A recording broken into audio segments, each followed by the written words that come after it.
Alright, mga boss, mga ma'am, mga sir. Magandang araw sa inyo, magandang umaga, magandang tanghali. Dito po magandang hapon na. At this moment, ano po, hapon na dito, yan. Nasa San Felipe po tayo ngayon. House and lot ang ating property na ipepresent. Ano po, as you see, ito po yung road right of way. Cemented road na po yan, about 200 meters or 300 meters from here. Cemented road all the way going to the beach. Tapos, palabas ng National Highway, less than 3 minutes drive na sa National Highway na po kayo.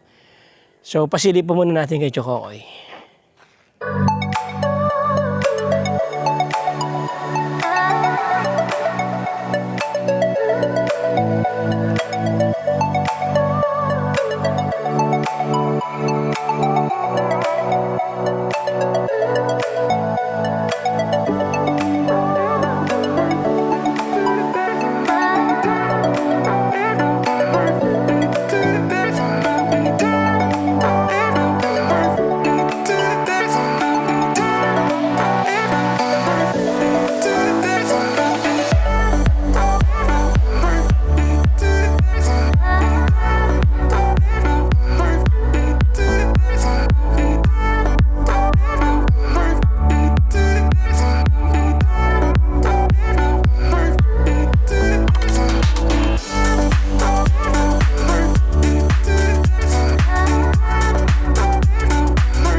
Okay, so there you go, mga boss, mga ma'am, mga sir. Ayaw humarap sa akin ng mga angels natin kasi wala sila sa mood. Dito na lang tayo sa house and lot. Ito po yung frontage niya, no? Fronting itong Barangay Road. 3-bedroom house po yan. Maganda ang design, maganda layout. Usually, yung mga ganitong parang old school na house, matataas pong ceiling ng mga yan. So, expect, may mga kailangan tayong minor na repairs, depende nyo na yan kung anong gusto ninyo, pintura, whatever. Pero napakaganda po kasi ng presyo. At napakaganda ng location ng property po. Maluwag ang gate, Actually, pati yung right of way, ang luwag, Kahit 3 kayong sabay-sabay pumasok dito, pwede. Ito, maluwag ang gate. Bibidyo kita. Okay. So anyway, nakakagulat yung mga aso. Anyway, ito po yung gate nila. Panda! Panda, panda, panda. Panda, panda, panda. Huwag ka lalabas, panda. Oh, sige, yan. Yan. Alright, panda. Oo. Okay. So, ito ang babait ng mga aso nila, Di ba? Okay. Now, meron po 2 Indian tree dito sa harap. Maganda po yung setback ng bahay, Maluwag yung bakuran ninyo. Pwede pa kayong gumawa ng garden nyo dito. Ikot po muna tayo. Ma'am, ikot lang po ako, ha? Okay. Ikot lang po tayo. Panda! Si Panda. Alam ko kung bakit Panda. Kasi mukha siyang panda, eh. May bakod na po, Alright. At so, yun nga sabi ko, meron mga minor repairs. As is where is po ang property, Kayo na pong bahala magpa, renovate or whatever, repairs, expect meron po yan. Tanong po natin mamaya kung ilang taon na po yung house. Pero maganda, no? Malaki. Yan, no? Kahit magkaroon kayo ng parang small party dito, di ba? May mga mesa dyan, upuan. Kisame, I think, dito sa labas, wala naman ako nakikitang damage. Pero, pintura, of course, kailangan. Pintura lang yan, tingin ko. Alright? Wala pong cracks ang mga poste. Dito, may pedestrian gate din dito. Meron po ako nakita dito sa drone shots. Kung makikita nyo sa drone shots, may kalsada po dyan. Papunta dito sa parang fish pond, no? Galing ng ginawa nila. Yung lock nila, di ba? Nakakulong sa ganito para hindi kalawangin. Nice. Good idea, no? Alright. So, yan. Maganda, maluwag pa po. And then, dito, ito tingin ko, toilet and bathroom. Tingnan natin kung pwedeng buksan. Yun. Ay, hindi. Para siyang para siyang utility area lang. Paghuhugas kayo, no? Parang kusina sa labas dito. Hello. Hello. And then here, bodega. Lalagyan ng mga kung ano-ano. Alright. Ito po yung likod ng bahay.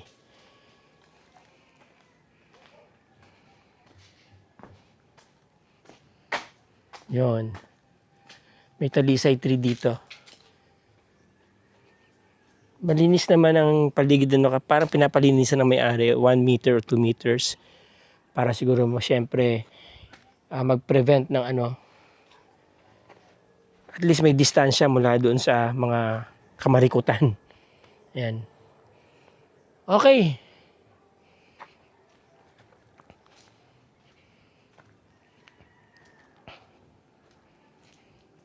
Kung mapapansin niyo naka-screen yung ilalim. Kaya maganda yung ventilation.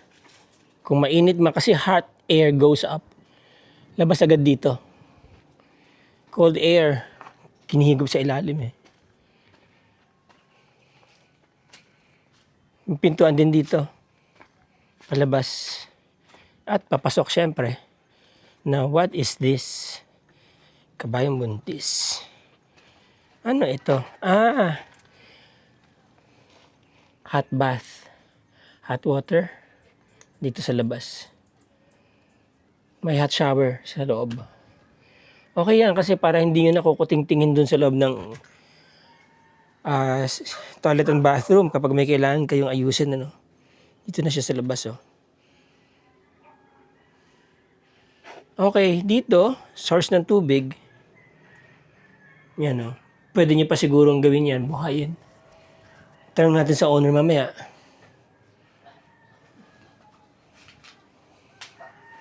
And naka-grill, po? Added safety feature bukod sa fully fenced ang property. Alright? Yan. Stainless po ang grill. No?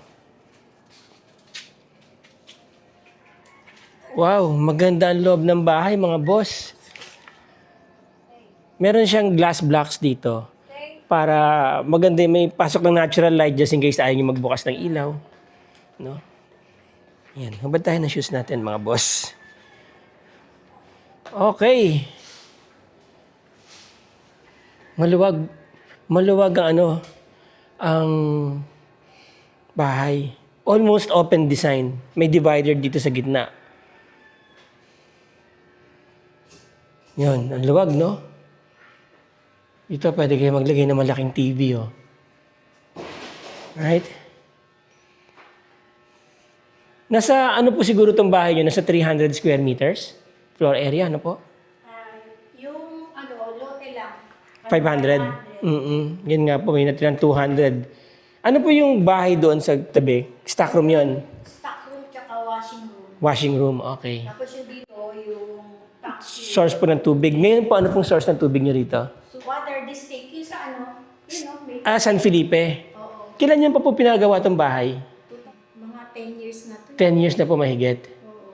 Maluwag ang kusina nyo ha, ma'am. Maganda. Kasi nag-aayos ako Okay lang po. Ano to parang American size po yung bahay, no? Foreigner po ba yung husband nyo? Oo. Kaya pala. Kwarto naman, dito. Master bedroom po ito. Yun. So mula sa master bedroom,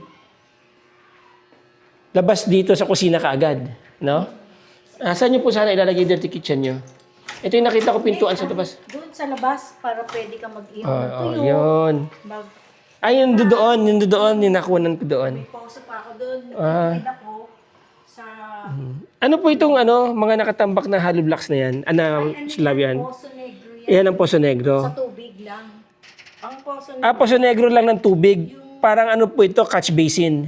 yung sa Oo. mga pinagugasan. Nagaling po dito sa lababo. Oo, tsaka Okay. yung lagyan yung Poso Negro. Mhm. Kasi, Ano po ito? Bakit po meron kayong double throw switch? alin, Ito. para pag walang ilaw, para Pwede nyo, may generator kami sa ilaw. so meron po yung outlet para sa generator. Oo, may. Ibig sabihin? Dito, nakalagay yung Opo, pero sa inyo, kasi pag binaba nyo yan, generator. ay lahat. Pero generator ang gagana. Hindi. Sa lahat. Ito, dito, pag binuksan mo yan, pag suba, Opo. yan, may nakalagay dyan. Okay. Anyway, so meron pong double throw switch dito. Inop ng anak ko yung No. sa generator doon sa may sa likod. So, yan, yung water opo, pump, opo. Kasi wala na eh. So, pacheck nyo na lang po yan sa electrician ninyo para lalong maliwanagan kayo, no? But anyway, sign po yan na pwede kayong gumamit ng generator dito. May readily available po siya na connection somewhere dyan sa labas. Okay. Ito po yung master bedroom na. Master bedroom. Malaki yung master bedroom, ha? Ako nakakalinis. Okay lang po. Ang pinapakita lang po na. Kasi ito pagka inakwar, bahay lang po, di ba? Lahat yan wala, hindi na kasama yan. So i-turn over nyo to na Huwag naman doon package. bahay lang talaga. Bahay lang. House and lot lang. Okay. Ayan. Sakit ng ko. Mm-mm. Kalat din sa CR ko. Okay lang po. Yung layout lang naman ang papakita natin. Buksan ko ilaw dyan. Sige po. Yan. Ito, ito. Oo. Dito. Tingnan mo kalat, di ba? Yun, may bintana dito mga boss. So, yan po yung dagat. Okay, ang ganda ng may walk-in closet. May wardrobe. Maliit lang dressing room. Dressing room. Ito, CR. May dressing room. Yeah, pero malaki na yung dressing room, ha? Ano ba tawag doon? Attic ba tawag doon? May po siya, service area pag papunta dyan sa Kisame. Sa taas o para... Opo. Pag may i-repair. Nag-hire din kayo ng rent, nagpaparent, gano'n, hindi. Yung, Pwede po. ganun. Opo. Tsaka solid ang mga pintuan nila, mga boss, oh. Napansin ko lang. Puro mahogany. Mahogany, oh. Nadadaya pa sa kami yan. Ano eh? Yan. Ito, palabas kayo ng inyong patio. Terrace. Terrace. Ba? Yun. Ang patio po ba, tsaka terrace, isa lang? Hindi ko alam. Oo, isa lang yun. Terrace, Okay. tsaka patio yun. Tawagan na lang natin terrace. Yan. English yung terrace, di ba? Okay, tama. Ang laki ng terrace, no? Ang haba ng terrace. Bakit po ganito yung terrace na pinagawa nyo? Ang haba. Ang laki. Haba, kasi para lalabas ka doon sa isang kwarto. Saka ano, Ito yung sun and dirty kitchen. Ano po, tas may poso doon. poso. Opo. Titipid ako ng tubig, kaya Okay. paposo ako pag bibilig akong tubig. Tama. Anyway, dito po tayo sa next room.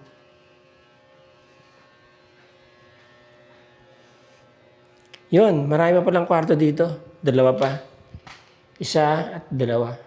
And then common toilet and bathroom nandito. Ano siya eh? Classic American bungalow.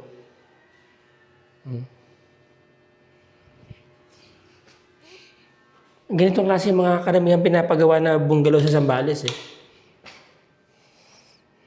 Nauso kasi yan nung 80s, nung may mga foreigners pa dito, US military.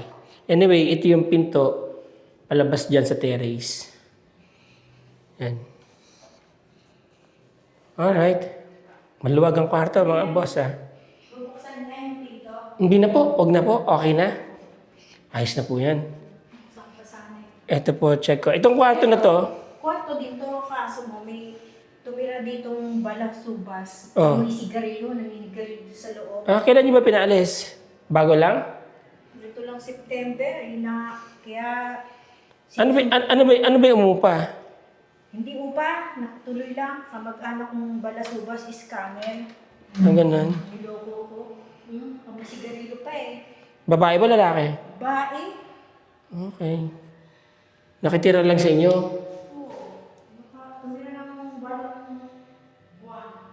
Akala ko, kasi may asawang foreigner yun. Akala ko, kung niya, yung pala hindi. Puso ka, kamag-anak, scammer. So dito kilala yung balcony. Yan. May aircon dati, tinanggal ko. Bibibis ko. Aircon. So yan. Okay, so 3 bedrooms. Isang master bedroom na may sariling toilet and bathroom. Maluwag ang bahay mga boss. Alright, so mga boss, mga sir, there you go. Ang price po ng property is 4.5 million. 500 square meters po yung lot. Tapos may 3 bedrooms. Nakita nyo naman, maganda yung loob ng bahay. Solid ang structure, maganda ang bubong. Maganda ang frontage. Maganda yung accessibility niya. Ano po, malapit sa National Highway, about 5 minutes. And nandito po ang coastal area. Kung pupunta po kayo ng tabing dagat, mga ano po yan, mga let's say, mga 5 minutes din.